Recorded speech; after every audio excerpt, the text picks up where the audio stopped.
Good afternoon. Good to see all of you. I want to begin today's briefing by addressing the horrific shooting that took place yesterday at the Annunciation Catholic Church in Minneapolis, Minnesota, where a deranged shooter opened fire during morning mass, killing an innocent 8-year-old and 10-year-old. 14 other children and 3 adults were also injured during this horrible tragedy. This was the first morning mass of the school year for these beautiful, innocent children, and this sacred religious service was desecrated by an evil monster. We are all eternally grateful to the heroic law enforcement officers and first responders whose courage and swift response aided all of those impacted by this horrible tragedy. As Director Kash Patel confirmed yesterday, the FBI is currently investigating this shooting as an act of domestic terrorism and a hate crime targeting Catholics. President Trump signed a proclamation yesterday following his call with the governor of Minnesota, Tim Walz, acknowledging the victims and their families and directing flags to be flown at half-mast. President Trump and the First Lady encouraged the entire nation to join all of us in praying for the victims and their families as they face unimaginable grief and loss. The White House and the FBI will continue to provide further updates as they become available. I also have a quick scheduling announcement for you today. The President will travel to New York City on September 22nd to address the United Nations General Assembly on Tuesday, September 23rd.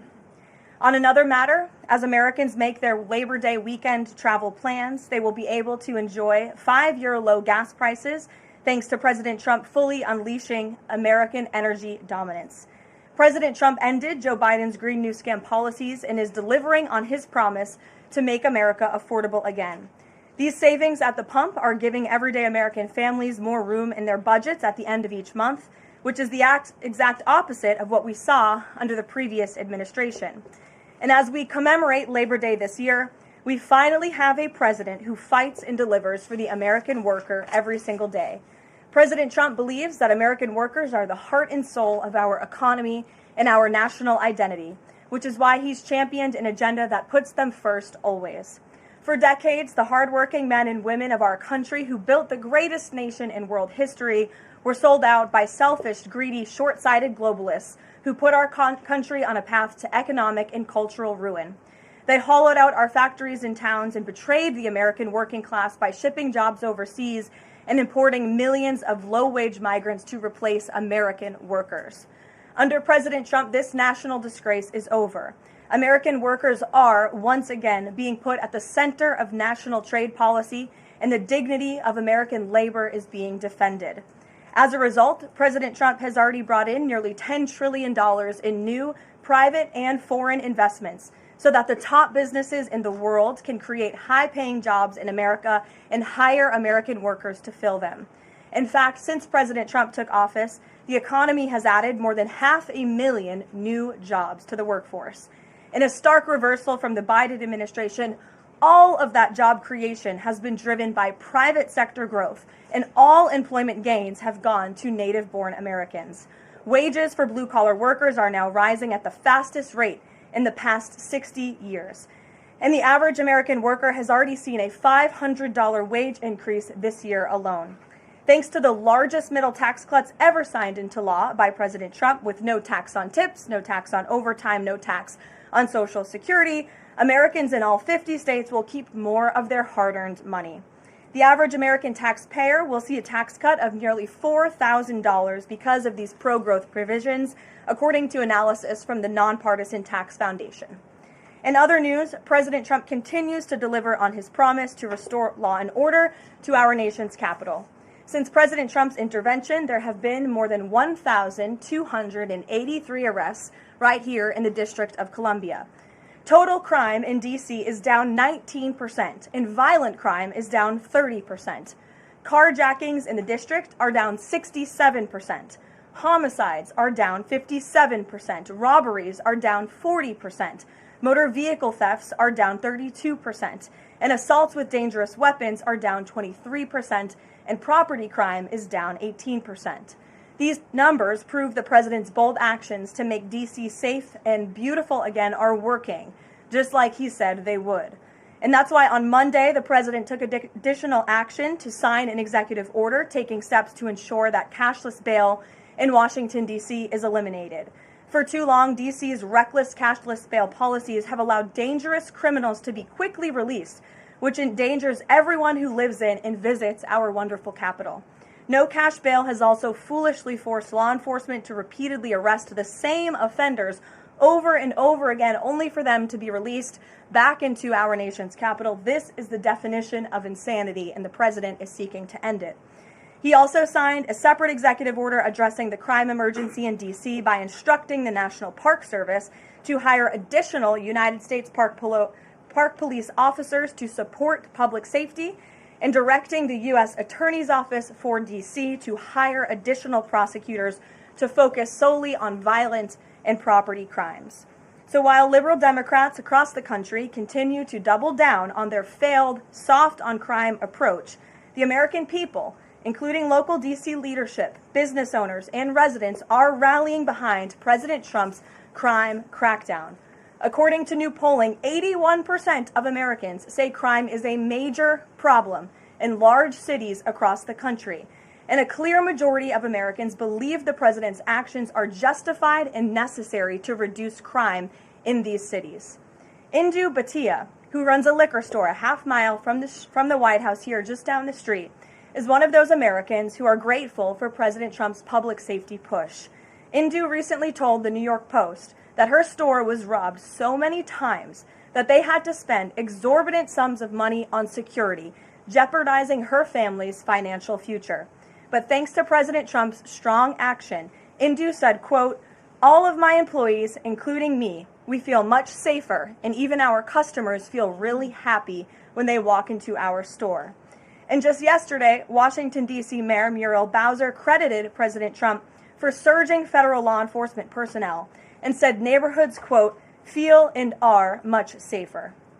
We thank Mayor Bowser for her cooperation and her willingness to help us make D.C. safe and beautiful. This entire effort has vindicated what President Trump and law and order advocates have been saying for years, and this is our message to Americans in Democrat-run cities nationwide. Decline is a choice. You don't have to live in constant fear of being robbed, raped, or murdered. Your leaders are lying to you, and they have been failing you for decades. The President Trump approach of upholding law and order by letting our brave men and women in blue actually do their jobs to aggressively fight crime works. In just a few weeks, President Trump has done more for D.C. residents than Democrats did in 50 years. And this can be replicated in other crime-ridden cities across the nation. As President Trump has said, all of these elected officials in charge have to do is pick up the phone and ask for the president and the federal government's help. President Trump doesn't care if they are a Republican or a Democrat leader. He wants Americans to be safe and for every law-abiding American citizen across the country to be able to thrive in their city and in their community. With that, I'll take questions. Here in our new media seat today, we have social media influencer, content creator, Brandon Tatum. Brandon, thank you so much for joining us today. Why don't you kick us off? Well, Caroline, thank you so much for having me. I really appreciate it. And on behalf of everybody that follow me, the millions of people that follow me, I want to say thank you for making the sacrifice and dealing with some of the most disingenuous people on planet Earth at times. I have two questions. The first question is associated with the shooting that occurred the other day. And I want to ask the question of, we know that it's not a gun thing. Any rational person knows it's not a gun thing. We know it's a mental health issue. So I want to know from you, what is President Trump and the White House going to do to address mental health issues around the country associated with these shootings? And the second thing is Chicago. You know, anybody with a connected brainstem knows that Chicago's crime is out of control. And young black men are getting killed, laying dead in the middle of the streets every single day in Chicago. No president has addressed any of these issues. And so what is the White House going to do to address issues in their capacity to deal with the conflict and violence in Chicago? Sure. Well, to your first question about this shooting in Minnesota, right now, the administration is focused on helping the people of Minnesota. It's been less than a day, of course, since this tragedy happened. We have federal law enforcement on the ground assisting local law enforcement. This investigation is ongoing. There's still a lot of facts to understand about these circumstances, and so we're going to continue to do that. As for Chicago and cracking down on crime, it is a priority of this administration to ensure that American cities are safe again, and I'm so glad that you brought up the crime in Chicago, because we've been seeing the governor of Illinois parading out there saying that there's nothing wrong with Chicago. It's a great place to live. There's no crime there. He doesn't need President Trump's help. Well, I think the residents of Chicago beg to differ, and the statistics beg to differ. And I'll just share a few of those statistics with all of you. For 13 consecutive years, Chicago has had the most murders of any U.S. city. This is J.B. Pritzker's legacy, by the way. For 7 consecutive years, Chicago has had the highest murder rate among U.S. cities with more than 1 million people. In 2024, just last year, Chicago's murder rate per capita was 3 times higher than Los Angeles and nearly 5 times higher than New York City. That's more than double the murder rate in Islamabad and nearly 15 times more than Delhi. Out of Chicago's 147,899 reported crimes this year, that's how many crimes have been reported in Chicago since January 1st. There have only been arrests in 16% of them. These numbers are unacceptable. There have been more illegal guns recovered in Chicago than in New York City and Los Angeles combined. The number of reported motor vehicle thefts last year was more than double the number in 2021. And Chicago has also, just like D.C., come under scrutiny over discrepancies in its homicide data reporting. So as bad as these numbers are, perhaps they are even worse. And this is Governor Pritzker's legacy. He should put politics aside. He should pick up the phone and call this president, who would be more than happy to do right by law-abiding American residents in the city of Chicago, and we hope that he will. Gabe, and thanks for being here, Brandon. Gabe. Carolyn, thank you so much. First on the firing of the CDC director. First, Sure. Who will replace her? And then also, overnight, the White House said that she did not align with the president's agenda. Dr. Menard's attorneys say that she refused to rubber stamp unscientific, reckless directives and fire dedicated health experts. What specifically did she do wrong? Look, what I will say about this individual is that her lawyer's statement made it abundantly clear themselves that she was not aligned with the president's mission to make America healthy again. And the secretary asked her to resign. She said she would, and then she said she wouldn't, so the president fired her, which he has every right to do. It was President Trump who was overwhelmingly reelected on November 5th. This woman has never received a vote in her life, and the president has the authority to fire those who are not aligned with his mission. A new replacement will be announced by either the president or the secretary very soon.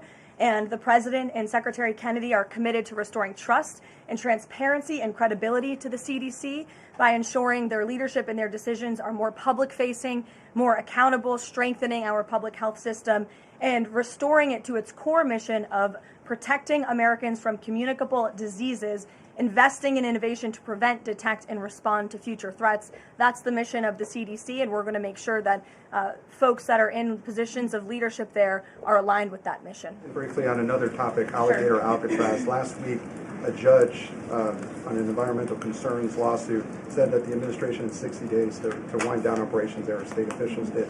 Now, the administration has not been shy in fighting back against what it calls activist judges, but why is it backing down this time?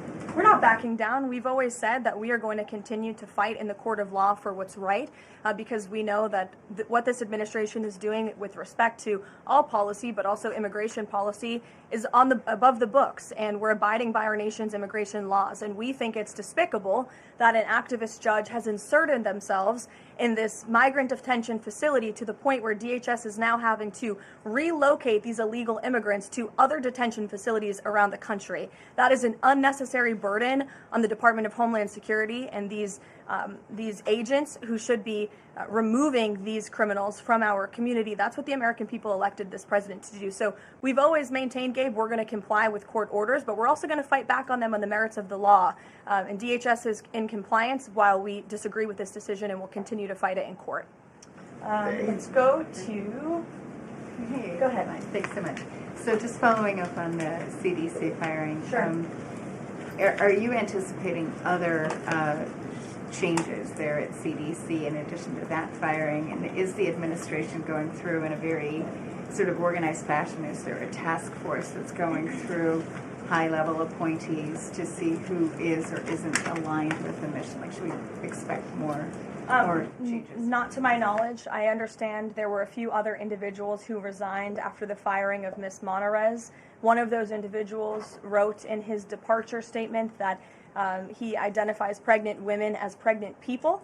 So that's not someone who we want in this administration anyway. So if people are not aligned with the president's vision and the secretary's vision to make our country healthy again, then we will gladly show them the door. Caroline, can I just Go to the back. Thank you, Caroline. Go behind you, Andrew. Go ahead. Oh, thank you, Caroline. The military deployment that President Trump has sent to the Caribbean Sea close to the shores with Venezuela is massive. It's much more that is needed to simply counter narcotics operations. Is President Trump considering launching military strikes to military installments or facilities in Venezuelan soil?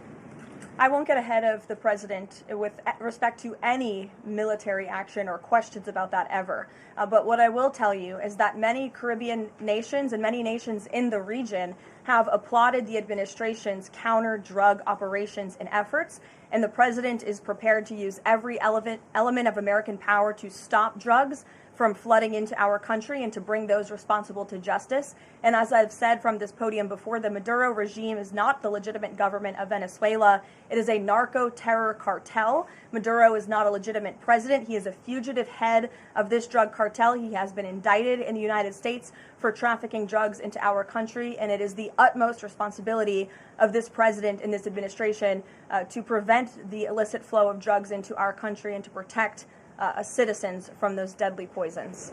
Reagan. Thanks, Caroline. I have two questions for you. Sure. Democrats, including former White House Press Secretary Jen Psaki and Minneapolis Mayor Jacob Frey, attacked prayer and pushed gun control in the aftermath of yesterday's shooting. What's the White House's response to their comments?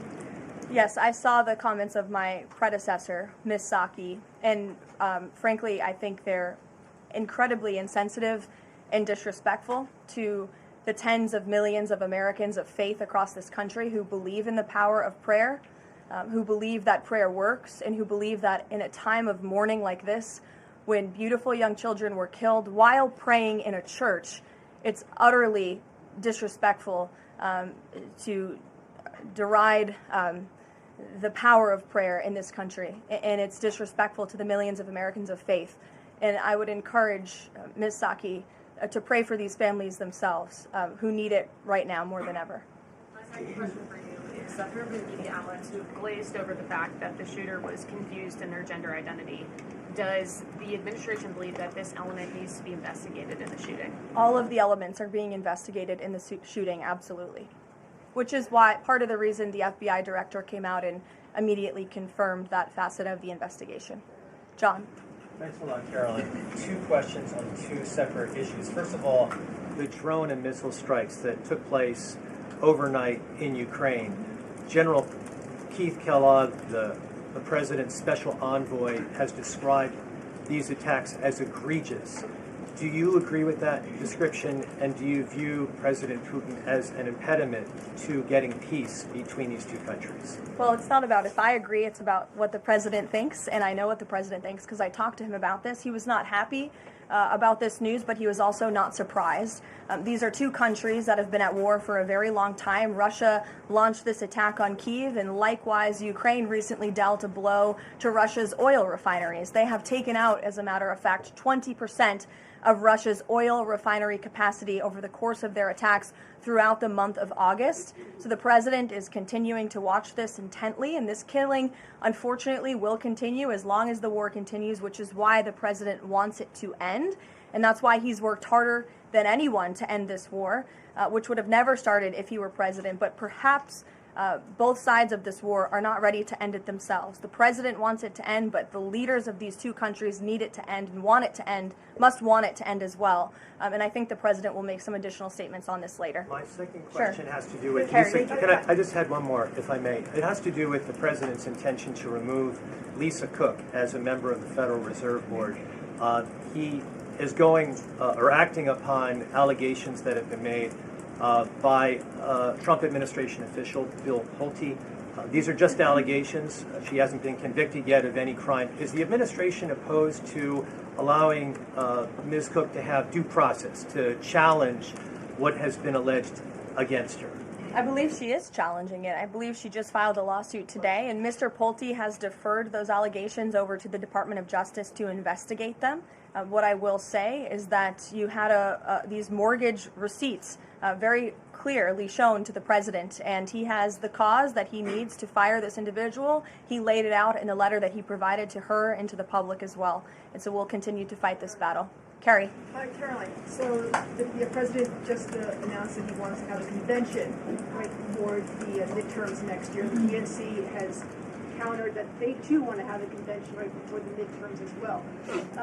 What's the White House's response to that? And can you give us just a little bit of a hint or a tease here as to how the president envisions a convention for the midterms? Look, the president put out a statement on this earlier today. I'll let him speak further on the plans that he envisions, but I think he's very proud of the accomplishments and the achievements of his administration, as he should be. The most secure border in United States history, a crackdown on crime here in our nation's capital, an attack or a reversal of the attack on our energy industry from the previous administration. As I just pointed out to you, gas prices today, this Labor Day, are the lowest they've been since Labor Day in 2020. Our economy is bringing in trillions of dollars in revenue from all over the world again. So there's so much for Republicans and for the president and for Americans across the country to be proud of, and I think the president wants to see that celebrated. But for any further details on this as they come, we'll provide you with them.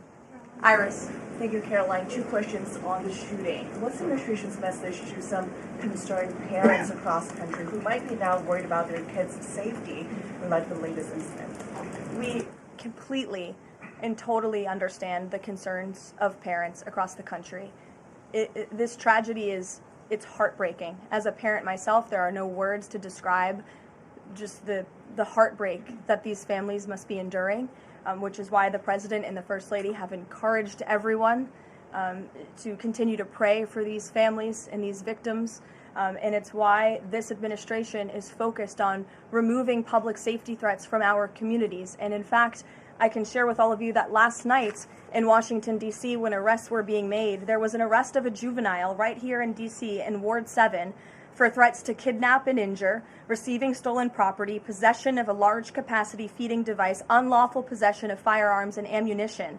A search warrant was executed, 7 firearms were recovered, and the juvenile was arrested after an investigation was initiated based on social media posts allegedly threatening violence towards a school. So this was a juvenile who was a risk to not just himself, but the community here in Washington, and he was removed from the community last night because of the law enforcement efforts of this administration. And I would also point to the statement of our wonderful First Lady that she released yesterday. She wrote, "The tragic mass killing in Minnesota illuminates the need for preemptive intervention in identifying school shooters. Early warning signs are often evident, with many individuals exhibiting concerning behaviors and making violent threats online prior to their actions. We encourage all Americans, as the old saying goes, if you see something, say something. If you see warning signs or threats, report it to law enforcement." This administration, federal law enforcement, will take those reports and those threats seriously. They will be treated as a law enforcement emergency, and we will act accordingly. And on the First Lady's statement, would the administration consider ramping up resources on these fronts to parents and schools across the country to help them look into these signs and prevent more tragedies? It's a very fair question, Iris. As for any potential future policy decisions or funding questions, it's just been over 24 hours since this tragedy occurred. Right now, we're focused on the FBI and their investigation and uncovering all the facts, and we'll leave those very important policy discussions to another day. Thank you. Go ahead. Megan. I had a question about the Lisa Cook lawsuit that you mentioned. Sure. Does the president plan to wait until that lawsuit is resolved to appoint her replacement? I will leave that to the president to make that decision in that announcement himself. Brian. Thank you, Caroline. 2 questions. Bouncing off the CDC situation at CDC, I'm curious if administration officials are pushing back on the president's agenda, privately, publicly, however, should they fear to lose their jobs going forward? Look, I think if you're doing your job well, and if you are executing on the vision and the promises that the president made to the public who elected him back to this office, then you should have no fear about your job. Just do your job. That's what this president wants to see. He wants to see people solving problems. He wants to see the people who have the privilege of serving the American taxpayer and the federal government abiding by the wishes of the American taxpayers who overwhelmingly reelected him in this cabinet to make America great again, or in this case, make America healthy again. On the Intel deal, where the U.S. got a stake in that company, there's two things I want to ask about that. The first is, what did the U.S. get back in return for that deal? And the second thing is, what are the future plans for giving any form of money to another company? It could be through the CHIPS Act, like this deal, or some other form of funds. What are the plans there by this White House administration? Well, look, as you know, Brian, very well, because you cover it often, the Intel deal is still being ironed out by the Department of Commerce. The T's are still being crossed, the I's are still being dotted. It's very much still under discussion. But the president's thinking, I can share with you, is certainly to ensure that the United States government is making our country wealthy again and is benefiting from some of these deals. And it's a creative solution. I know it's outside the box thinking, which is uncommon in this city, but it's something that he proposed and something that the Secretary of Commerce is working on putting into action. Mary. Thanks, Caroline. I have a couple questions on the shooting yesterday. The first one, this is the second shooting involving a trans-identifying shooter who specifically targeted Christians and Catholic kids. What kind of consequences do the gender-affirming therapists, doctors, or even the parents of these shooters face after these types of shootings? Well, as for the parents and potential therapists in this case, again, all of that is still currently being investigated by the FBI. I know the Secretary of Health and Human Services this morning said that HHS is investigating perhaps links between some of these drugs and these prescription drugs that some of these minors may be taking and an increase in violence. And obviously we have mental health problems in this country that this administration and Secretary Kennedy will continue to speak out about in the work that we're doing to solve it. Thank you. And just to follow up, I've seen a lot of calls for action, among these lawmakers saying that we shouldn't just be praying. One that I've seen on the right, actually, is calls for the FBI to institute a new class of domestic terrorism that involves trans ideology. Is that something that the administration would support? I would have to check with the appropriate people on that. Daniel. Thank you, Caroline. We saw some new revised economic data come out today showing the U.S. economy moved at a 3.3% clip, largely buoyed by a surge in capex. What's the White House reaction to this, and is this sort of the president's vision beginning to come to life after the Big Beautiful Bill was passed in July? Yes, I mean, look, we did say that once the Big Beautiful Bill was signed into law, we're going to see the effects of this massive pro-growth piece of legislation. As I laid out for you as we head into the Labor Day weekend, there's many positive economic indicators that the American people can be hopeful about. But don't forget, we are reversing 4 years of reckless spending from the previous administration, of slamming regulations down the throats of American business owners and consumers across the country. But the administration is working very hard to unravel all of that and to ensure that small business owners and workers are thriving and that they have more money in their own pockets to spend. Thank you. Thanks so much, Caroline. Back on the CDC, there was reporting that some of the initial problems between RFK and the CDC director stemmed from miscommunications or differences on vaccine policy. So I wonder if you could just say whether or not the president believes that the COVID vaccine should be available to and covered by insurance for all Americans, regardless of age and pre-existing conditions. What I will tell you is that the FDA recently revoked the emergency use authorizations for 3 COVID vaccinations while simultaneously greenlighting 4 new COVID-19 vaccines with 2025 and 2026 formulas. The reason for the revocation of that emergency use authorization is because obviously the COVID pandemic and the public health emergency is over. But just to correct the record, because there's been a lot of misinformation on this, the FDA's decision does not affect the availability of COVID vaccines for Americans who want them. We believe in individual choice. That's a promise both the president and the secretary have made, and it's a promise they have now delivered on. Question, if I could, Caroline. Question, if I could. Sorry. I wonder if you could answer why the president hasn't acknowledged the shooting at CDC headquarters that took place earlier in August, where a police officer was killed, and it was reported that the motivation for the shooting was somebody who was really unhappy with the effects of the COVID vaccine. We absolutely, we're very much aware of that shooting. The Secretary of Health and Human Services put out a statement immediately. He was in touch with the CDC, and he actually traveled to Georgia to assess the situation and to mourn with the people who work in that building there. So, go ahead. With respect to Labor Day, one of the most underrepresented groups right now are police officers. 30,000 police officers short in America right now. To Brandon's question, 1,300 short in Chicago, 3,000 short in New York, 500 short here in Washington, D.C. What can the White House, what can the President do to help recruitment of police officers? You've done well with the military and Border Patrol. What can be done to get more police officers on the streets of America? Well, the president has certainly been very successful in recruiting federal law enforcement. If you look at the ICE recruitment campaign that was led by he and our Secretary of Homeland Security, we've seen more than, I believe, 130,000 applicants to join ICE, which is just amazing. There's more applicants now than there are jobs to fill, and we're very grateful for that. Clearly, Americans want to serve their communities. They just need a leader who encourages them to do so. So maybe Governor Pritzker should spend less time demonizing the police, more time trying to recruit more police, and more time trying to call the President of the United States to get crime in his city under control. The President wants to allow law enforcement, whether it's state, local, federal, to do their jobs, to arrest criminals, to put them behind bars, and to remove public safety threats from American communities. He'll continue to do that. Thank you, guys. Thank